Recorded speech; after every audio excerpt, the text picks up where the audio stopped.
Bienvenidos a un nuevo capítulo de DEP Comunicación. Y hoy tenemos el privilegio, el honor, el halago y al mismo tiempo estamos saldando una deuda de tener con nosotros ni más ni menos que Andrea Rivas, periodista, comunicadora, sobre todo dramaturga y escritora.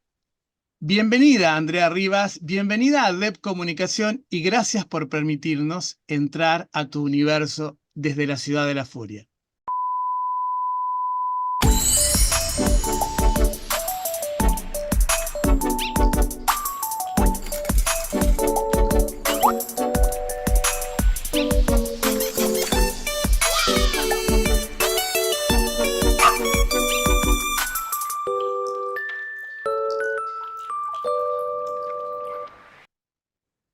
Muchas gracias, Daniela, vos por tu invitación y por la presentación. Qué linda presentación.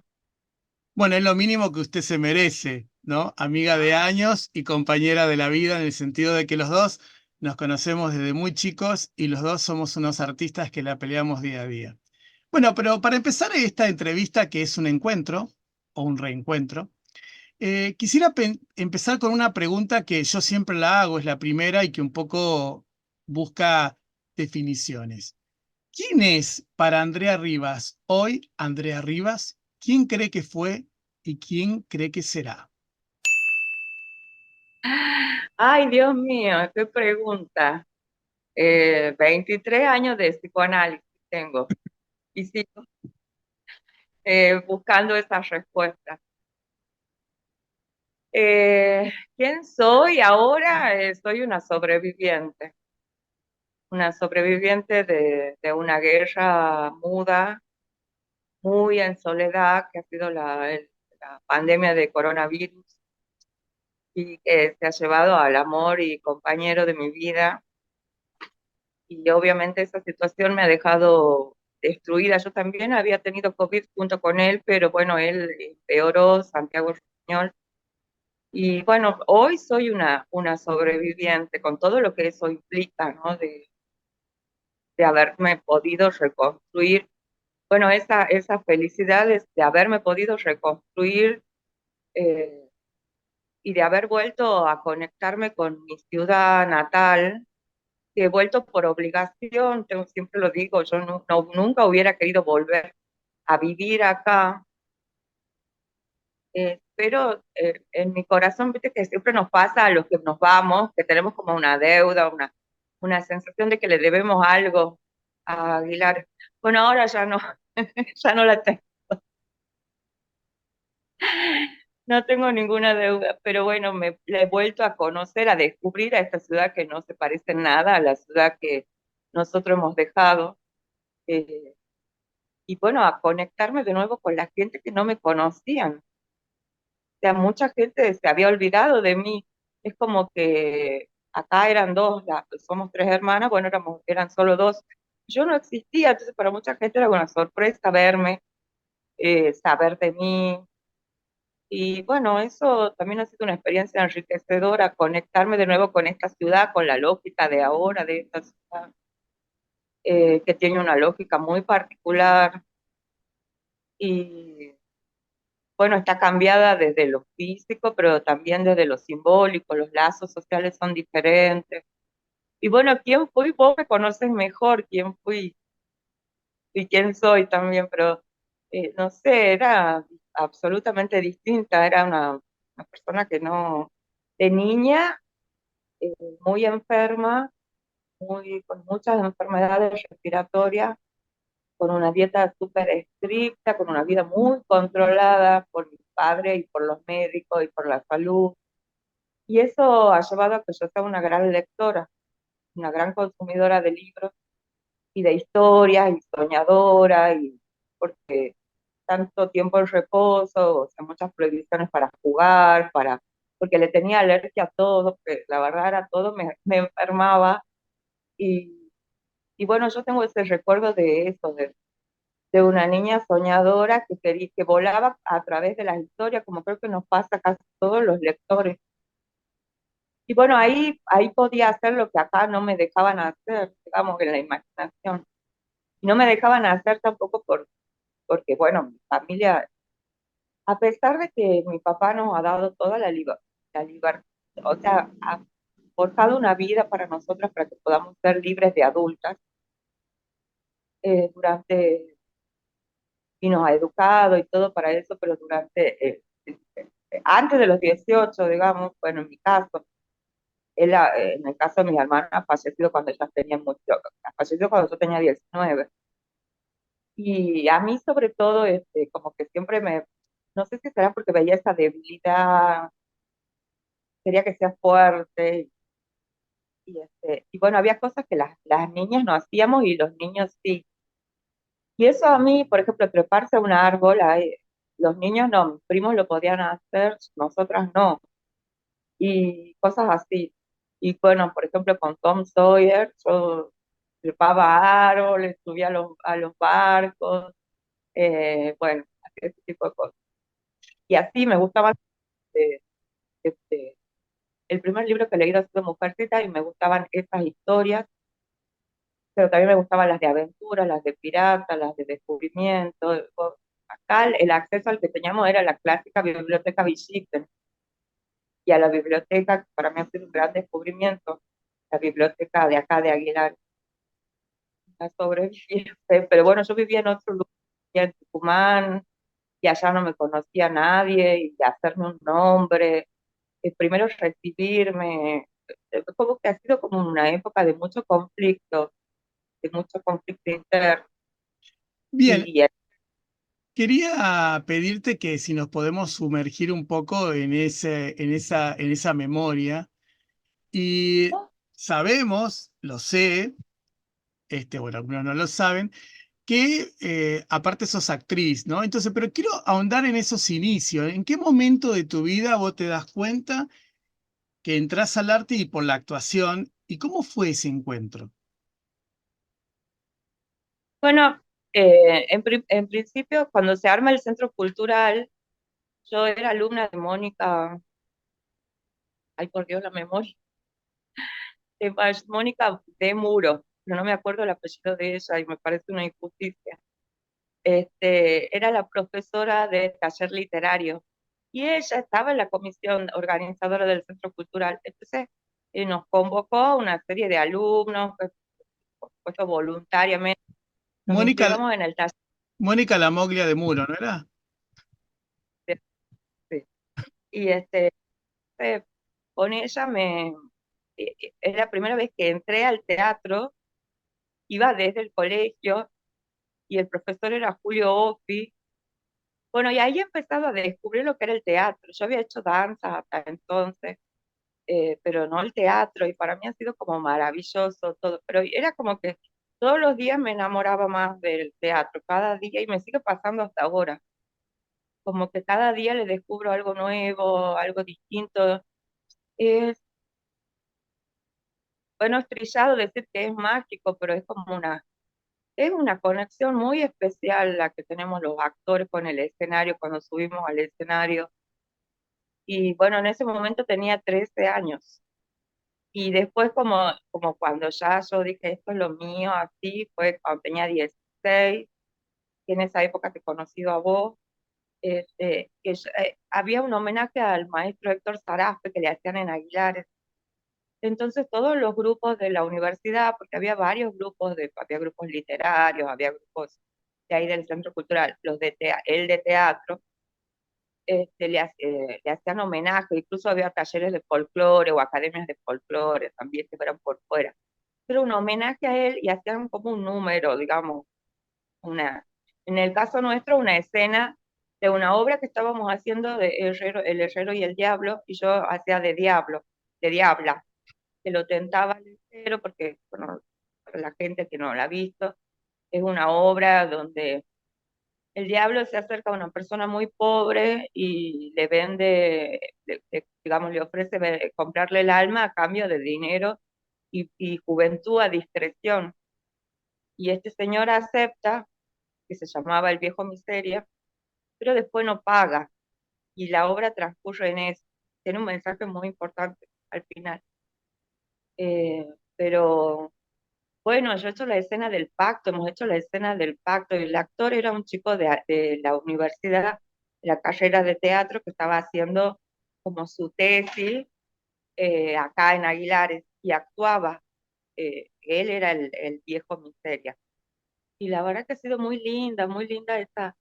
Y ahí estaba Héctor Zarape, pero también estaba Edith Sesma. Y ella me vio y quedó fascinada. Y ahí nomás me convocó para el elenco estable de la municipalidad, que en ese momento existía, el tema, eh, que era tema con puntos, digamos, como una sigla.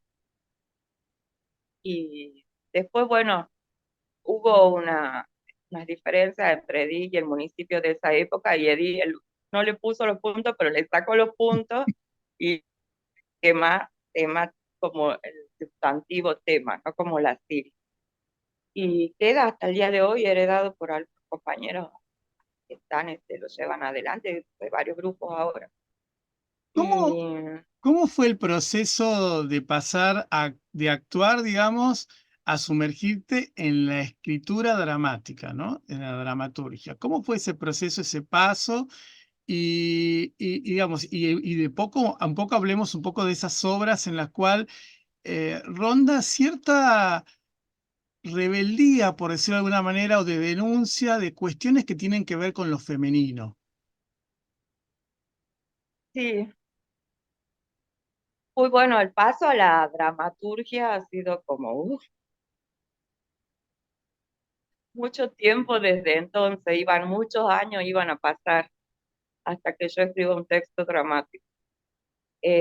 Primero, he tenido dos procesos, o sea, primero estudié psicología, pero no me recibí, la hice la carrera entera, bueno, no, sí, toda, pero no me recibí, no la terminé, y tenía como una especie de crisis existencial en ese momento, y cambié para la licenciatura en comunicación social, y que, digamos, tiene el título intermedio de periodista, y ahí, digamos, me reconecto con la escritura, y empiezo a sacarme muchos vicios que tenía como estudiante de psicología, de haber leído, por ejemplo, tantos franceses, autores franceses, porque el francés, aunque esté bien traducido, el francés en francés tiene como una musicalidad que no la tiene en la traducción, cual ya cuando lo traducen es bastante por ahí dificultoso de entender. Y es como que eso en Francia es sinónimo de intelectualidad, de alta intelectualidad, esa musicalización. Y por eso ellos usan mucho las subordinadas, o sea, las comas. Entonces tenés como cinco o seis frases con comas, digamos, cinco comas, digamos, en una frase. Y ese era un gran vicio que yo tenía como escritora para escribir periodismo. Y en la facultad he aprendido eso, a conectarme con la realidad, con otras cosas, con la realidad material, y a describir cosas que o sea, he tenido que romper un poco esa estructura del estudiante de psicología. Y después, eh, ya siendo periodista y habiendo trabajado en un diario, cuando el diario ya empieza a dar signos de que se cerraba, yo renuncié, que el ambiente era muy, de mucha hostilidad, había mucho, bueno, como cualquier empresa donde hace 10 meses no te pagan, y paros y cosas, y entonces renuncié por eso, porque empezaba a dar un curso a Mario Costello, que yo lo había querido hacer el año anterior, y por el trabajo de periodista no lo había podido hacer, porque también hacía radio, en Radio Prensa. Entonces, te digo, no, no, esto no da para más, no, no merece que lo cierre, que me pierda el taller de Mario. Mario Costello es un gran actor y un gran dramaturgo, y para la gente, bueno, ha sido el Jesucristo de la pasión, pero durante muchísimos años en Tafí. Y entrada al taller de Mario, y ahí he tenido que sacarme los vicios de periodista y escribir como dramaturga. La psicología me ha ayudado muchísimo para crear personajes, pero muchísimo. Personajes, las tramas, y mi análisis personal, obviamente, también. por eso tal vez todas estén impregnadas de, sin ser feministas, porque no son feministas mis obras, pero sí tienen denuncia, sí tienen, o sea, no entran estrictamente en lo que es el movimiento feminista. Pero bueno, si feminismo entendemos la reivindicación, solo la reivindicación de derechos de mujeres, o bueno, todavía la desigualdad que hay. De hecho, lo que yo he contado al principio, la desigualdad en mi educación, ¿no? Esas cosas mínimas de ustedes no se suben a los árboles porque eso es de varón, o ustedes tienen que ser muy brillantes para estar a la altura de un varón. Y los varones no, podían no terminar el colegio, por ejemplo, porque eran varones. Eh, y, y bueno, siempre mi vida está entre esos dos mundos, entre el periodismo y la dramaturgia, pero en estos años de reconstrucción, mucho más la escritura, que la escritura es sanadora y te ayuda a aclarar las ideas. Yo he crecido siempre en un mundo de mujeres, a pesar, aun cuando vivía mi papá, él era una persona que trabajaba muchísimo y lo veía muy poco. Entonces, mi mundo siempre ha sido femenino. No, te decía bueno, de que en realidad esta es una entrevista, la primera de Deb, pero ya te hicimos un podcast, seguramente te haremos otra más adelante, para que sigamos hablando, porque tenés un universo increíblemente fértil y diverso y maravilloso. Pero ahora hablemos un poco qué depara para Andrea Rivas el futuro inmediato y el mediato, eh, así, brevemente. Bueno, estoy en el trabajo de que se lleven, o sea, se puedan poner en escena tres obras mías que no se han puesto en escena todavía. Una en la que quiero actuar yo, que es la última que escribí, que se llama Jazmines en la niebla. Eh, Está ahí en algunos actores, lo están leyendo el proyecto. Eh, Después, bueno, Bordado Mexicano y un monólogo donde habla la angustia que se llama La Malparida. Bueno, esos están ahí en circulación, sí o sí, este año se las va a representar, de hecho yo ya estoy mejor como para gestionarlo a los proyectos. Quiero publicarlas, a consejo tuyo, a pesar de que la gente no consume teatro, pero bueno, está bueno dejar el registro publicado, pero por ahí los dramaturgos, a nosotros nos gusta cuando publicarla es que la vea la gente, y con eso ya nos sentimos felices. Porque además es toda una experiencia cuando vos ves tu obra eh, pasada por el tamiz del director y de los actores que hacen su aporte creativo. Entonces, y más cuando vos la haces más de una vez con distintos elencos y con distintos directores. Esas son experiencias que yo se las agradezco a Mario tanto porque dentro de su escuela él nos ha dado esta posibilidad de que veamos representadas nuestras obras. Y es algo de verdad maravilloso porque el texto teatral es como la partitura en la música. Si bien el que entiende puede leerlo y disfrutarlo, porque tiene su encanto el leer teatro, pero tiene un poco más de dificultad tal vez que leer prosa o leer novelas, porque bueno, son diálogos, son personajes cortos, eh, o sea, son cortos los diálogos.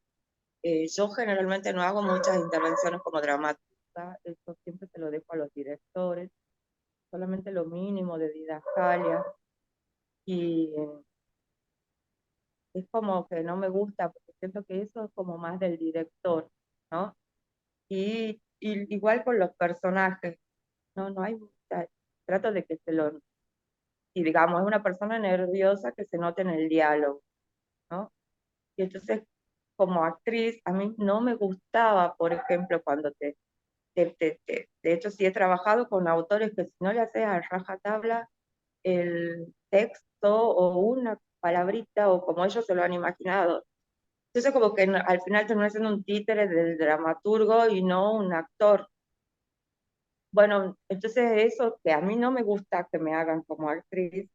Un poco ya para despedirnos, ¿no? ¿Qué le podrías decir a los, así, pero muy breve, o lo podés condensar en una frase, a los que sobreviven a un trayecto donde hay tragedia como la que pasaste vos, y sin embargo, mira el horizonte y decide seguir creando? Mira, con una frase, el camino es difícil, ¿no? Eso sí, difícil, pero nunca hay que perder como bueno, es lo que te dice todo el mundo, la esperanza, el objetivo, las ganas de querer, que se puede y se le debe a las personas que nos han querido tanto y nos han hecho tan felices. Este, bueno, seguir con la vida, ¿no? Pero hay una frase que la verdad yo no es mía, es de un ex alumno mío que vos ya lo has entrevistado, que yo lo considero brillante. Y además, como ha sido mi alumno, me siento un poco parte de esa creación, ¿no? Que es de Ezequiel Carabajal. Y ese, bueno, él me ha dedicado su libro, El blanco no será el color de mi derrota, eh, con una frase bellísima, creo que es de él, no, o no sé, porque, y con esa frase le diría a la gente, después de la tragedia, hay una coma, los aplausos. Y Bien, eso creo que es mi mantra, ¿no? No sé si Ezequiel sabrá lo importante que ha sido para mí desde el título, porque él desde su experiencia también dramática hace esa creación maravillosa y que el blanco no será el color de su derrota, y es verdad, el mío tampoco. bien, Y, y eso, la vuelvo a repetir, después de la tragedia, los aplausos. bien. Ahora yo te agradezco profundamente esta conexión, por los tiempos, que me hayas permitido entrar. Sé que a mí y obviamente a Deb Comunicación, sé que, bueno, parte de tu proceso es que a veces estás como retraída y no querés ser vista, visualizada, y nos los ha permitido. Así que yo desde Deb Comunicación y desde la amistad y el afecto que nos une, te doy profundamente las gracias. No, gracias a vos por aguantarme y respetar esos momentos, porque es verdad, vos me querés hacer la entrevista hace tiempo y yo, sí, parte de mi proceso de duelo ha sido recluirme y vos has respetado esos tiempos y esas decisiones, así que bueno, muchísimas gracias a Deb Comunicaciones, a todo el equipo que hacen un trabajo muy, muy lindo y muy interesante, porque también es un trabajo de registro impresionante el que está haciendo Daniel, eh, con, la, con bueno, los que escribimos, y que bueno, no siempre salimos en los medios y no siempre somos conocidos un año porque has hecho una mega obra y después ya pasan 3 años y ya no, ¿entendés? Y aparte los autores, como que lo último que se lee, siempre lean lo que dice abajo en letra menos negrita, y ese es el autor, Bueno, muchas ese es gracias, el autor. un beso enorme y saludos No, desde Chile. te adoro y estás muy lindo. Besos, quiero un Besos montón. también. Chao, chao. Chao. Si te gustó, te pido que le des un like y que actives la campana para que te lleguen todas las notificaciones de todos los videos nuevos. Te pido también que compartas y que nos escribas tus comentarios. Participa de nuestros espacios en las redes sociales como Facebook e Instagram. Te invito también a que nos sigas en nuestro podcast con contenidos exclusivos todas las semanas. Todos los links están disponibles en la descripción de este video. Muchas gracias por estar y ser parte.